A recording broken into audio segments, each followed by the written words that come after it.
Les actes de sexisme, de harcèlement et de violence à l'égard des femmes sont très répandus dans les parlements. 85% des femmes parlementaires disent avoir été victimes de violences psychologiques au Parlement. Près de la moitié des femmes politiques et des membres du personnel parlementaire en Europe ont déclaré avoir reçu des menaces de mort, de viol et de sévices à leur encontre, ainsi qu'à leurs enfants et à leurs familles. Une femme parlementaire sur 4 déclare avoir été victime de violences sexuelles. Les chiffres sont encore pires parmi le personnel féminin des parlements. 40% ont été victimes d'actes de violences sexuelles. Telles sont les conclusions alarmantes d'une nouvelle étude pour laquelle l'Union interparlementaire et l'Assemblée parlementaire du Conseil de l'Europe ont interrogé 123 femmes originaires de 45 des États membres du Conseil de l'Europe.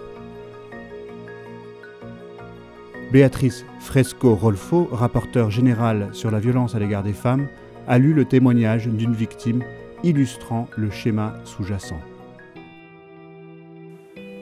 Cela fonctionne sur un mode séduction-humiliation. Il y a ceux qui pensent avoir des super-pouvoirs de séduction. Vous êtes dans une position inférieure et ils en abusent. Comme on a peur de perdre son job, on se tait. Porter plainte, je veux bien, mais à qui ?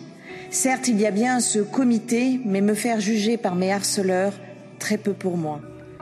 L'étude a en effet révélé que peu de femmes dénoncent les abus. Seuls 20% des femmes parlementaires et 6% des membres du personnel parlementaire victimes de harcèlement sexuel avaient signalé l'incident. Mais il y a des raisons supplémentaires de ne pas dénoncer les auteurs.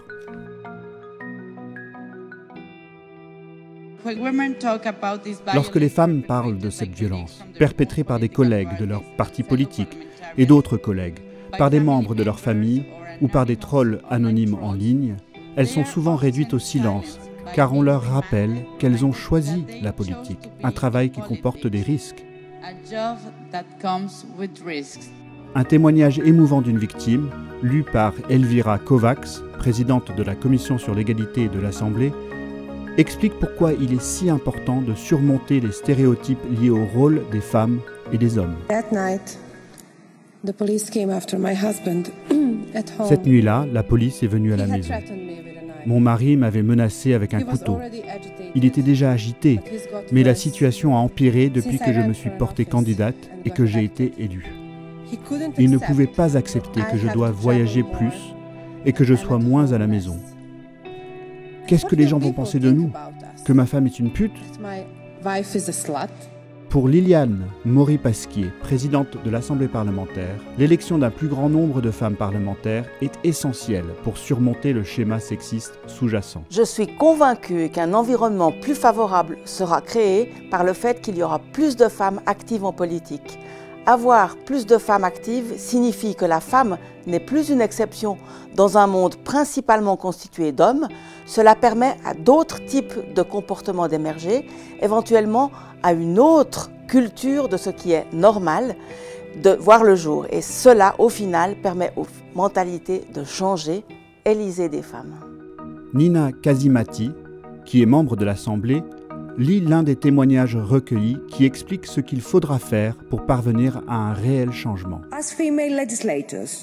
En tant que femmes législatrices, nous devons donner l'exemple.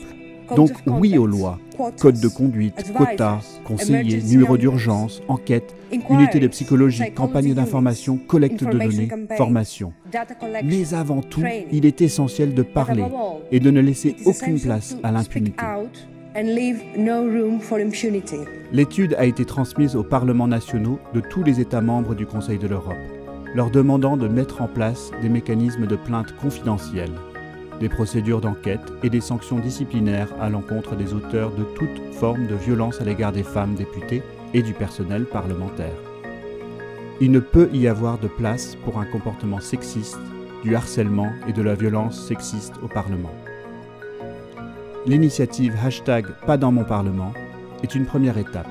Vous êtes toutes et tous invités à vous joindre à nous.